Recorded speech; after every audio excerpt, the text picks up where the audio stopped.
ಈಗ ನಾವು ಹೇಳ್ತಾ ಇದ್ವಿ ವಿಜಯ್ ವಿಸಿಲ್ ಪೋಡು ಅನ್ನೋ ರೀತಿನಲ್ಲಿ ಆಗಿದೆ.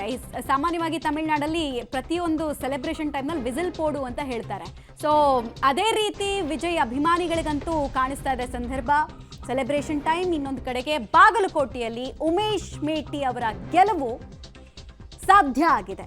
ಅಧಿಕೃತವಾಗಿ ಘೋಷಣೆ ಆಗಬೇಕು. ವಿಜಯದ ಪತ್ರ ಕೊಡೋದ್ರ ಮೂಲಕ ಅಧಿಕೃತ ಘೋಷಣೆ ಆಗಬೇಕು. ಬಟ್ 20ನೇ ಸುತ್ತಿನ ಎಣಿಕೆ ಕಾರ್ಯ ಪೂರ್ಣಗೊಂಡಂತಹ ಸಂದರ್ಭದಲ್ಲಿ ಉಮೇಶ್ ಮೇಟಿ ಅವರ ಗೆಲುವಿನ ನಾಗಾಲೋಟ ಕಾಣಿಸ್ತಾ ಇದೆ. ಸತತವಾಗಿ ಇವರೆಲ್ಲೂ ಕೂಡ ಟ್ರಯಲ್ ಆಗಲಿಲ್ಲ. ಒಂದೇ ಒಂದು ಸುತ್ತಿನಲ್ಲೂ ಕೂಡ ಟ್ರಯಲ್ ಆಗಲಿಲ್ಲ. ಹತ್ತತ್ರದಲ್ಲಿದ್ರು. ಬಟ್ ನೋಡಿ, ಬರ್ತಾ ಬರ್ತಾ ಬರ್ತಾ ಲೀಡ್ ಯಾವ ಹಂತಕ್ಕೆ ತೆಗೆದುಕೊಂಡಿದ್ದಾರೆ ಅಂದರೆ 15,000ಕ್ಕೂ ಹೆಚ್ಚು ಮತಗಳ ಅಂತರ ಗೆಲ್ಲುವ ಮತ್ತು ಸೋತಂತಹ ಅಭ್ಯರ್ಥಿಯ ಮಧ್ಯೆ ಇದೆ. ತುಂಬಾ ದೊಡ್ಡ ಲೀಡನ್ನು ತೆಗೆದುಕೊಂಡಿದ್ದಾರೆ. ಸೊ ಒಂದು ಕ್ಷೇತ್ರದಲ್ಲಿ ಉಮೇಶ್ ಮೇಟಿಗೆ ಪೂರಕವಾದಂತಹ ವಾತಾವರಣ. ಆರಂಭದಲ್ಲಿ ಉಮೇಶ್ ಮೇಟಿಗೆ ಟಿಕೆಟ್ ಕೊಡಬೇಕಾದ್ರೆ ಅವ್ರ ಫ್ಯಾಮಿಲಿನಲ್ಲಿ ವಿಪರೀತ ಡಿಸ್ಪ್ಯೂಟ್ಸ್ ಇತ್ತು. ಅದನ್ನೆಲ್ಲ ಸರಿಪಡಿಸ್ಕೊಂಡ ನಂತರ ಚುನಾವಣೆಗೆ ತಮ್ಮನ್ನು ತಾವು ತೊಡಗಿಸ್ಕೊಂಡಂತಹ ರೀತಿಗೆ ಇವತ್ತು ಈ ರೀತಿ ರಿಸಲ್ಟ್ ಸಿಕ್ಕಿದೆ. ಇನ್ನು ಜಸ್ಟ್ ಒಂದು 3 ರೌಂಡ್ಸ್ ಮಾತ್ರ ಬಾಕಿ ಇದೆ.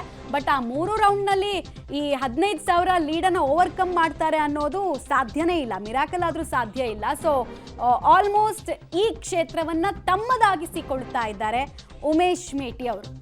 ಕುರುಬ ಸಮುದಾಯಕ್ಕೆ ಟಿಕೆಟ್ ಅನ್ನು ಕೊಟ್ಟಿದ್ದಾರೆ. ಇಲ್ಲಿ ಲಿಂಗಾಯತ ಸಮುದಾಯದ ಮತ್ತೊಬ್ಬರು ಎದುರಾಳಿಯಾಗಿದ್ದಾರೆ. ಹೇಗಪ್ಪ ಕಾಸ್ಟ್ ಕಾಂಬಿನೇಷನ್ ವರ್ಕ್ ಆಗುತ್ತೆ ಅಂತ ಕೇಳ್ತಾ ಇದ್ದವರಿಗೆ ಬಹುತೇಕ ಉತ್ತರ ಸಿಕ್ಕಿದೆ. ಸೊ ಕೆಲವು ಕಡೆಗಳೆಲ್ಲ ಈಗಾಗಲೇ ಸಂಭ್ರಮಾಚರಣೆ ಜೋರಾಗಿ ಕಾಣಿಸ್ತಾ ಇದೆ. ಗೆದ್ದವರ ಸಂಭ್ರಮಾಚರಣೆ ಇವತ್ತು ಮುಗಿಲು ಮುಟ್ಟಿರುತ್ತೆ. ಯಾಕಂದ್ರೆ ವರ್ಷಾನುಗಟ್ಟಲೆಯಿಂದ ಈ ದಿನಕ್ಕೋಸ್ಕರ ಎದುರು ನೋಡ್ತಾ ಇದ್ರು.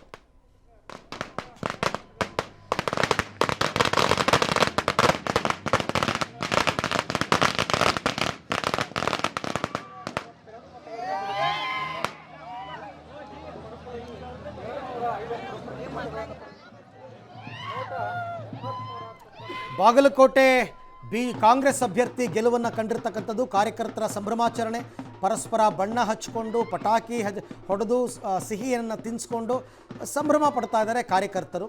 ಏಕೆಂದರೆ ಮೇಟಿಯವರ ನಿಧನದ ನಂತರ ಅನುಕಂಪದ ಅಲೆ ಅಥವಾ ಕ್ಯಾಸ್ಟ್ ಕಾಂಬಿನೇಷನ್, ಸಿದ್ದರಾಮಯ್ಯನವರು 20 ಸಮುದಾಯಗಳ ಸಭೆಯನ್ನು ನಡೆಸಿರ್ತಕ್ಕಂಥದ್ದು, ಒಗ್ಗಟ್ಟಾಗಿ ಪ್ರಚಾರವನ್ನು ಮಾಡಿರ್ತಕ್ಕಂಥದ್ದು, ಇದೆಲ್ಲದರ ಫಲಿತಾಂಶ ಇವತ್ತು ನಾವು ನೋಡ್ತಾ ಇದ್ದೀವಿ.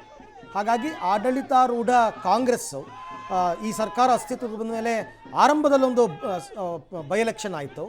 ರಾಮನಗರ, ಸಂಡೂರು ಮತ್ತು ಬಸವರಾಜ ಬೊಮ್ಮಾಯಿ ಅವರ ಕ್ಷೇತ್ರ ಶಿಗ್ಗಾಂವಿ. ಅಲ್ಲೂ 3 ಕಾಂಗ್ರೆಸ್ ಗೆದ್ದಿದ್ರು. ಈಗ ಹೆಚ್ಚು ಕಡಿಮೆ 2 ಕೂಡ ಬಾಗಲಕೋಟೆ ಮತ್ತು ದಾವಣಗೆರೆ ದಕ್ಷಿಣ 2 ಕ್ಷೇತ್ರಗಳಲ್ಲಿ ಕಾಂಗ್ರೆಸ್ ಗೆಲುವನ್ನು ಕಾಣುವ ಸಾಧ್ಯತೆಗಳು ದಟ್ಟವಾಗಿದೆ. ಅಧಿಕೃತ ಘೋಷಣೆ ಆಗಬೇಕು, ಆಮೇಲೆ ಆಯೋಗದಿಂದ ಪ್ರಮಾಣ ಪತ್ರವನ್ನು ಕೊಡಬೇಕು, ಆಗ ಅದು ಅಧಿಕೃತ ಆಯಿತು ಅಂತಂದ್ಬಿಟ್ಟು. ಬಟ್ ಈಗ ನೋಡ್ತಾ ಇದ್ರೆ ಹೆಚ್ಚು ಕಡಿಮೆ ಫೈನಲ್ ಆದಂಗೆ ಕಂಡು ಬರ್ತಾ ಇದೆ.